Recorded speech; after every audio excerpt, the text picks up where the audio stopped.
요한일서 3장 17절에서 20절입니다. 누가 이 세상의 재물을 가지고 형제의 궁핍함을 보고도 도와줄 마음을 닫으면 하나님의 사랑이 어찌 그 속에 거하겠느냐? 자녀들아, 우리가 말과 혀로만 사랑하지 말고 행함과 진실함으로 하자.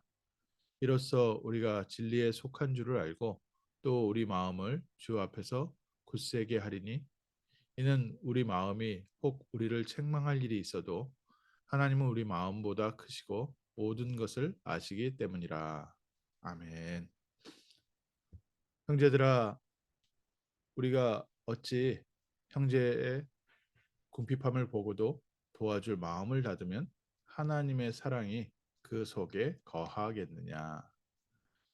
우리 주변에 우리 형제들 가운데 어려움이 있는데 말과 혀로만 사랑한다, 내가 저 그 그 사람들을 아낀다, 기도해 준다 하지 말고 행함과 진실함으로 하자. 오늘 말씀의 중요한 부분입니다. 행함 이전에 우리의 마음이 먼저 품고 있지 않으면 어찌 우리에게 행함이 나오겠으며, 또 우리에게 행함이 없다면 실제 우리가 하나님의 사랑 가운데, 또 하나님의 사랑이 이루어지는 응답 가운데 쓰임 받겠냐? 오늘 요한 사도를 통해서 먼저 저희에게 제일 중요한 게 뭡니까?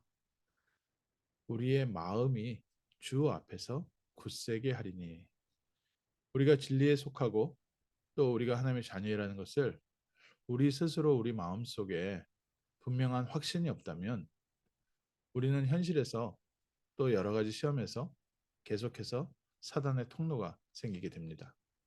초대교회의 가장 여러 가지 문제들 중에 가장 큰 몇 가지 문제가 있었는데, 그 중에 하나가 이제 교회 안에 다이버스입니다. 그 당시는 지금과 좀 다르게 노예도 있었고 평민도 있었고 또 귀족도 있었습니다.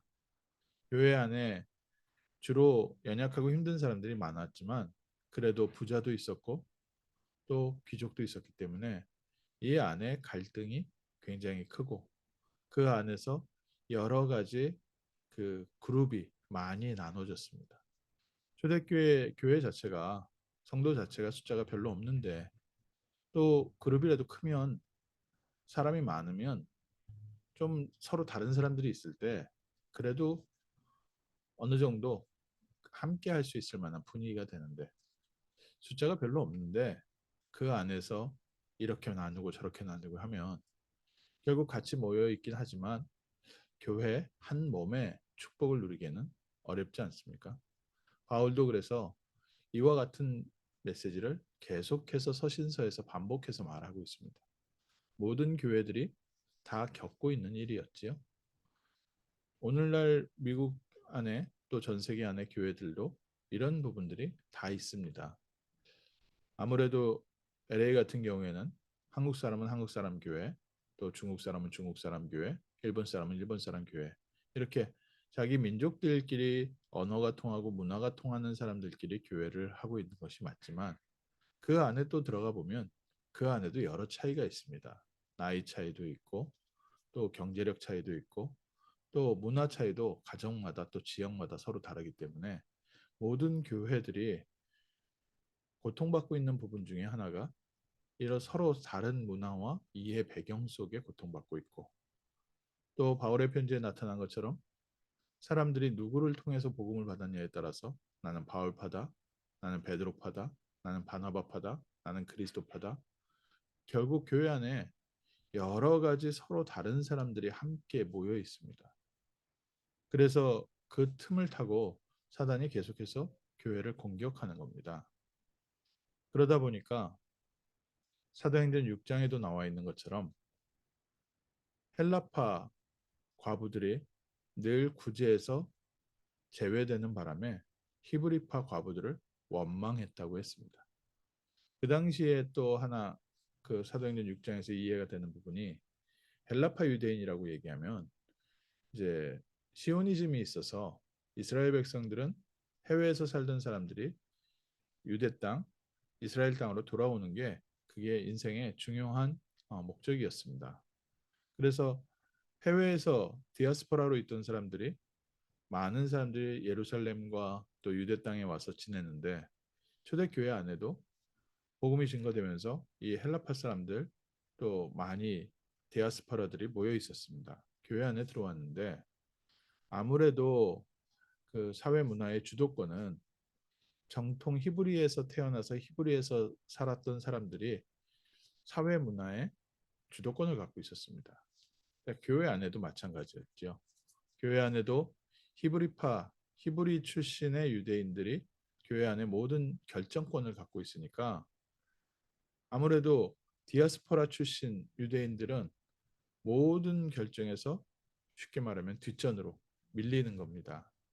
그리고 과부라고 얘기했을 때는 지금처럼 저희가 남편 없는 사람이라는 의미가 아니라 경제력이 없다라는 의미가 됩니다. 그 땅을 남자를 통해서 전달을 해줬고 여자들이 시집 와서 땅을 제대로 분배받을 수가 없었기 때문에 과부로 있다는 것은 여러 가지 사회 경제적으로 굉장히 열악한 환경 가운데 있는 사람들인데 교회 안에서 음식을 나눠주고 모든 경제력이 활동할 수 있도록 모든 것은 이제 교회 안에서 많은 구제를 했는데 이 당시에 히브리파 과부들은 아무래도 많은 것을 좀 좋은 것을 얻게 되고 헬라파 과부들은 이런 구제와 여러 가지 교회에서 도와주는데 늘 뒷전으로 밀려나니까 그 안에 갈등이 이제 있을 수밖에 없지 않겠습니까? 생활하고 연결되니까. 교회 안에 계속해서 이런 갈등들이 있었습니다. 그런데 이때 사도행전 6장에 어떤 일이 있었습니까? 하나님께서 중요한 사역자들을 말씀과 기도에 전무하게 하고 중직자를 세워가는 중요한 시간표로 만드셨습니다. 그래서 사도행전 6장에 중직자 7명 집사를 세웠는데 그 사람들의 이름이 전부 헬라파 이름을 기록하고 있습니다. 모든 사람들이 디아스포라 출신이었을지 아닐지는 모르지만 헬라파 사람들 이름을 쓰는 사람들이 중직자로 세워졌다. 하나님께서 준비해 놓으신 현장에 대한 많은 부분들을 생각할 수 있습니다. 오늘날도 저희 안에 많은 갈등들이 있고 우리 안에 많은 여러 가지 교회 안에 서로 다른 이해하기 어려운 부분들이 함께 존재하고 있고 또 교회 사역을 하다 보면 함께 교회를 세워가야 되는데 서로 그 복음을 받은 시점이라든지 또 복음을 받은 계기라든지 이런 부분들이 서로 부딪히다 보니까 좀 거리가 있는 정도가 아니라 거의 원수처럼 지내는 분들도 계십니다. 또 사람의 문화가 다르니까 그 문화 속에서 또 세상은 경쟁하다 보니까 경쟁하는 마음 속에서 서로 다른 부분들이 교회 안에 그대로 존재하고 있습니다. 이것이 그냥 문제라고 볼 것이 아니라 이것을 통해서 하나님께서 우리에게 우리가 정말 하나님의 사람인지 복음의 사람인지 볼 수 있을 만한 우리의 기준점으로 두시고 또 우리를 더욱 큰 그릇으로 만들어 가시는 하나님의 축복의 배경이 되는 줄 믿습니다. 단순히 우리가 형제를 사랑하고 형제를 품고 우리의 행함과 진실함을 바꾸자라고 율법적으로 말씀드리는 게 아니라 하나님께서 이루어 가시는 중요한 세계복음화의 현장을 담을 수 있을 만한 우리의 작은 이해를 넓히는데 우리의 작은 마음을 넓히는데 하나님께서 오늘 교회 안의 환경마저도 사용하고 계십니다.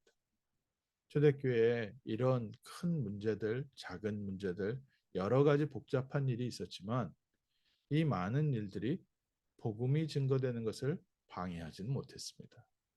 오늘 우리에게 있는 문제들이 전도를 방해할 수는 없습니다. 하나님의 역사를 막을 수는 없습니다.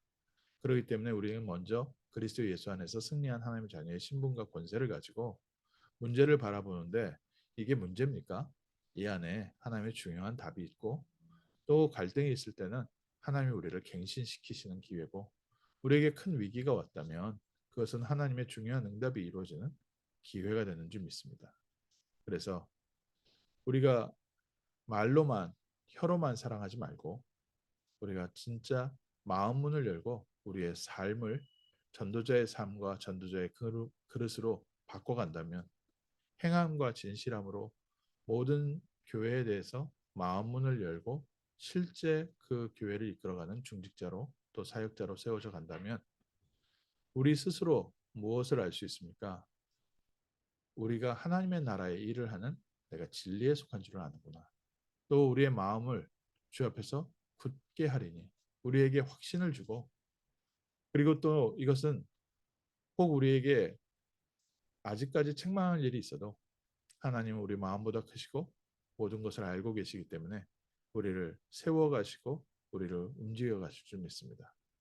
오늘 아침에 우리 주변에 와 있는 인간적인 갈등도 있지만 또 내 자신에 대한 한계를 느낄 때도 있고 또 환경에 여러 가지 겹치는 부분에 있어서 문제를 겪을 수도 있습니다.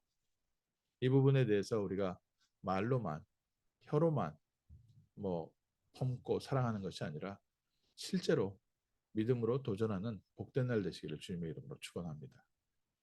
우리가 믿음으로만 아멘한 입으로만 아멘하는 것이 아니라 실제 마음에 그리스도의 복음을 믿고 나의 신분과 배경을 가지고 우리의 삶이 전도자의 삶으로 시작할 수 있도록 우리가 정말 진리에 속한 줄 알고 우리가 정말 하나님의 복음을 위해서 부르심을 받은 것을 알고 바울처럼 또 초대교회 제자들처럼 요한 사도처럼 많은 사람들을 품고 사랑하며 하나님 나라의 일에 쓰임 받는 복된 하루 될 줄 믿습니다.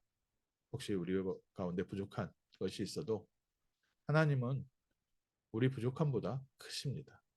우리에게 정말 큰 위기가 있을지라도 하나님은 우리의 위기보다 크십니다. 또한 모든 것을 알고 계시기 때문에 우리의 마음과 믿음이 하나님과 방향이 맞다면 하나님께서는 넉넉히 우리를 승리케 하실 줄 믿고 또 우리의 힘으로 할 수 없는데 하나님이 성령의 충만함으로 우리의 마음과 생각과 우리의 삶을 변화시켜 가시고 굳게 해 가시는 응답의 하루, 승리의 하루 될 줄 믿습니다. 기도하겠습니다. 하나님께서 그리스도 예수 안에서 저희를 하나님의 자녀 삼아 주시고 세계복음화의 중요한 여정 속에 저희를 이끌어 주시며 또 전도자의 길을 갈 수 있도록 주님께서 오늘도 승리케 하심을 감사합니다. 우리 안에 있는 여러 가지 크고 작은 일에 우리가 그리스도를 믿는 믿음으로 넉넉히 승리하게 하옵소서. 교회 안에 여러 가지 갈등으로 파고드는 사단에게 속지 않게 하시고 오히려 우리 한 사람 한 사람이 그리스도의 제자로 세워져가는 복된 발판 되게 하시며 세상의 모든 사람들, 세상의 영적 문제를 품을 수 있을 만큼 하나님 믿음과 우리의 마음이 넓어지며 단단해지며 흔들리지 않는 영원한 절대망대로 세워지는 복된 날 되게 하옵소서. 주 예수 그리스도 이름으로 기도합니다. 아멘.